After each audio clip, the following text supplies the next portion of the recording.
ಅದು ಮಕ್ಕಳ ಭವಿಷ್ಯವನ್ನ ರೂಪಿಸಬೇಕಾದಂತಹ ಕೇಂದ್ರಗಳು. ಇದೀಗ ವಿಜಯನಗರದಲ್ಲಿ ಅಂಗನವಾಡಿ ಕೇಂದ್ರಗಳು ಕೂಡ ಯಾವ ರೀತಿಯಾದಂತಹ ದುಸ್ಥಿತಿಗೆ ತಲುಪಿದೆ. ಒಂದು ಕಡೆ ಬಾಡಿಗೆ ಕಟ್ಟೋದಕ್ಕೂ ಕೂಡ ದುಡ್ಡಿಲ್ಲ, ಸರ್ಕಾರದಿಂದ ಕೂಡ ಹಣ ಬಿಡುಗಡೆ ಆಗ್ತಾ ಇಲ್ಲ ಅನ್ನುವಂತಹ ಆರೋಪಗಳು ಕೂಡ ಕೇಳಿ ಬರ್ತಾ ಇರುವಂತದ್ದು. ಈ ಕುರಿತು ನಿಮ್ಮ ರಿಪಬ್ಲಿಕ್ ಕನ್ನಡ ವರದಿಯನ್ನ ಕೂಡ ಬಿತ್ತರ ಮಾಡಿತ್ತು. ಆ ಕುರಿತ ಒಂದು ರಿಪೋರ್ಟ್ ಇದೆ, ಬನ್ನಿ ನೋಡ್ತಾ ಹೋಗೋಣ.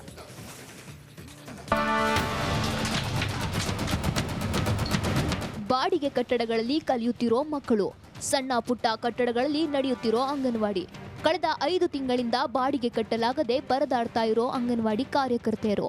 ಈ ಎಲ್ಲಾ ದೃಶ್ಯಗಳು ಕಂಡು ಬಂದಿದ್ದು ವಿಜಯನಗರ ಜಿಲ್ಲೆಯಲ್ಲಿ.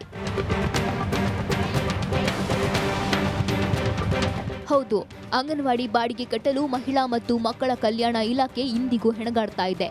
ಕಳೆದ 5 ತಿಂಗಳಿಂದ ಅಂಗನವಾಡಿ ಬಾಡಿಗೆ ಕಟ್ಟಡಗಳಿಗೆ ಬಾಡಿಗೆ ಕಟ್ಟಿಲ್ಲ. ವಿಜಯನಗರ ಜಿಲ್ಲೆಯಲ್ಲಿ ಒಟ್ಟು 1590 ಅಂಗನವಾಡಿ ಕೇಂದ್ರಗಳಿವೆ. ಬಾಡಿಗೆ ಕಟ್ಟಡದಲ್ಲಿ ನಡೀತಿದ್ದ 44 ಅಂಗನವಾಡಿ ಕಟ್ಟಡಗಳಿಗೆ ಕಟ್ಟಡ ಭಾಗ್ಯ ದೊರೆತಿದೆ. ಆದರೆ ಅನುದಾನ ಇಲ್ಲದೆ 44 ಅಂಗನವಾಡಿ ಕಟ್ಟಡಗಳ ಕಾಮಗಾರಿ ಅರ್ಧಕ್ಕೆ ನಿಂತಿವೆ. ಇನ್ನು 162 ಅಂಗನವಾಡಿಗಳಿಗೆ ಶಾಶ್ವತ ಕಟ್ಟಡಗಳು ಬೇಕಾಗಿದೆ. ಈಗ ಬಾಡಿಗೆ ದುಡ್ಡೆಲ್ಲ ಕೂಡ ಇಲಾಖೆಯಿಂದನೇ ಅಂಗನವಾಡಿಗಳಿಗೆ ಕೊಡ್ತಾರೆ, ಅಂದರೆ ಅಂಗನವಾಡಿ ಬಾಡಿಗೆದಾರರಿಗೆ ಕೊಡ್ತಾರೆ. ಈಗ ಜೂನ್ ತಿಂಗಳವರೆಗೂ ಬಾಡಿಗೆ ಕೊಟ್ಟಿದ್ದಾರೆ, ಅಲ್ಲಿಂದ ಈ ಕಡೆ ಮತ್ತೆ ಬಾಡಿಗೆ ಕೊಡಬೇಕಾಗಿದೆ. ಬಡ್ಜೆಟ್ ಇಲ್ಲ ಅಂತ ಹೇಳಿದರು. ಈಗ ಮೊನ್ನೆ ಮಂಗಳವಾರ ದಿನ ಒಂದು ಸಭೆ ನಡೆಸಿದ್ದಾರೆ ಸಿಡಿಪು ಮೇಡಮ್ ಅವರು. ಹಣ ಬಂದಿದೆ, ನಾವು ಹಾಕ್ತೀವಿ ಅಂತ ಹೇಳಿದರು. 10 ರಿಂದ 20 ಮಕ್ಕಳು ಉಳಿತುಕೊಳ್ಳುವ ಕೊಠಡಿಗಳಲ್ಲಿ 30 ರಿಂದ 40 ಮಕ್ಕಳು ಅಭ್ಯಾಸ ಮಾಡ್ತಾರೆ. ಇತ್ತ ಬಾಡಿಗೆ ಹಣ ಬಿಡುಗಡೆ ಮಾಡದ ಸರ್ಕಾರದ ವಿರುದ್ಧ ಸಂಘಟನೆಗಳು ಆಕ್ರೋಶ ವ್ಯಕ್ತಪಡಿಸಿವೆ.